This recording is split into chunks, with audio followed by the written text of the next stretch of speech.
सो आज हम लोग बात करने जा रहे हैं एनीमिया के क्लासिफिकेशन के बारे में। एनीमिया को क्लासिफाई करना बहुत इंपॉर्टेंट है। अगर उसे सही से क्लासिफाई किया जाए तो 99% ऑफ केसेस में उसका डायग्नोसिस वही के वही बन सकता है। So let's see, anemia is classified into 3 broad classes, that is increase in blood loss, decrease in production और इंक्रीज इन ब्रेकडाउन। एक तो ब्लड लॉस ज्यादा हो रहा है, या तो बन ही कम रहे, या तो उनका ब्रेकडाउन ज्यादा हो रहा है। अब ब्लड लॉस ज्यादा हो रहा है, किस चीजों से ब्लड लॉस ज्यादा हो रहा है? या तो उसका रीजन हो सकता है एक्यूट या तो फिर क्रॉनिक। एक्यूट में जो है वो है रोड ट्रैफिक एक्सीडेंट। अगर किसी रास्ते से जा रहे हो, एक्सीडेंट हो जाता है, खून ज्यादा बहने की वजह से एनीमिया हो सकता है। It should be an reason. ये जो है ये एक्यूट केसेस में हुआ। अब क्रॉनिक इसमें क्या होगा? क्रॉनिक इसमें जीआईटी ब्लीडिंग होगा। जीआईटी ब्लीडिंग में भी काफी ब्लड लॉस होता है। जीआईटी ब्लीडिंग सबसे ज्यादा किसको होता है? एल्डरली। एल्डरली में भी कौन आते हैं? मेल्स। अब कोई पूछेगा एल्डरली मतलब क्या है, तो elderly refers to citizens which is more than 60 years of old. So this is it. So अब क्रॉनिक इसमें एमसीक्यूज काफी बनते हैं। कई एंट्रांसेस में यह सवाल भी आता है कि 62 साल का बुढ़ा आदमी आया है एनीमिया की कंप्लेंट लेके, बाकी वो पूरा फिट है, तो डायग्नोसिस क्या बन सकता है? Any guesses? Surprisingly it is colon carcinoma. अब आप पूछोगे कोलॉन कार्सिनोमा, लेकिन किस साइड का colon carcinoma? It is of right side. कई पीजी एग्जाम्स में, यूएसएमएलई टाइप ऑफ एग्जाम्स में कोलॉन बहुत ही डिटेल में पूछते, यूएसएमएलई वाले बहुत डिटेल में पूछते, तो ये याद रखना। दूसरी जो चीज है उसमें एनीमिया डिक्रीज इन प्रोडक्शन की वजह से भी होता है। सो ये एक्सप्लेन करना होगा। So basically cell is made of 2 things, cytoplasm and second is nucleus. I know RBC में न्यूक्लियस नहीं होता है, बट डीएनए में जरूर होता है, और यहाँ बात डीएनए की चल रही है।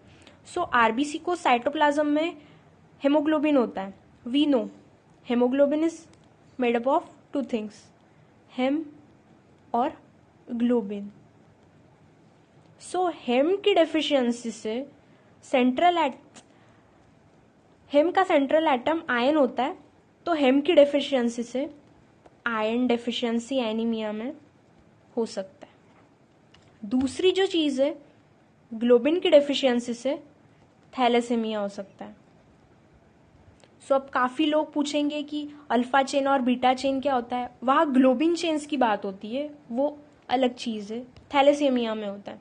अब न्यूक्लियस में देखेंगे, न्यूक्लियस की बात करेंगे, उसमें डीएनए रिलेटेड डिफेक्ट्स होते हैं। जैसे डीएनए को बनने में, जैसे डीएनए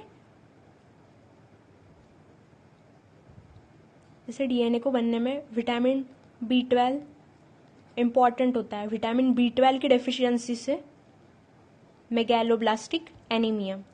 सो यहाँ पे 3 चीजें देखी। डिक्रीज इन प्रोडक्शन, किस चीज से हो सकता है डिक्रीज इन प्रोडक्शन? या तो विटामिन B12 की डेफिशिएंसी से, या तो थैलेसेमिया से, या तो आयरन डेफिशिएंसी से। इनके अलावा और भी एग्जाम्पल्स हैं। या तो ब्लड कैंसर में भी हो सकता है, या तो कई लिम्फोमास में भी हो सकता है। सो ये चीज हुई। अब तीसरी जो चीज है उसमें इंक्रीज इन ब्रेकडाउन।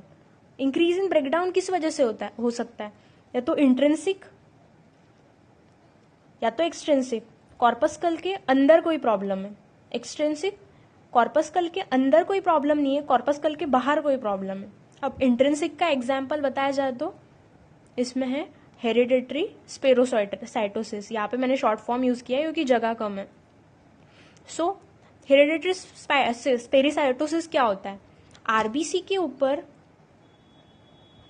जो स्ट्रक्चरल प्रोटीन होते हैं, जैसे एंकायरिन, कायरिन, उनका जो डिफेक्ट होता है उसे कहते हैं हेरिडेटरी स्पेरोसाइटोसिस। और स्पेरोसाइट्स डोमिनेंट होते हैं, इसकी वजह से उसे हेरिडेटरी बोला जाता है।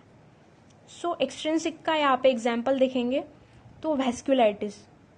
आरबीसी के अंदर कोई प्रॉब्लम नहीं है, वेसल्स में कोई प्रॉब्लम है, इसलिए वैस्कुलाइटिस।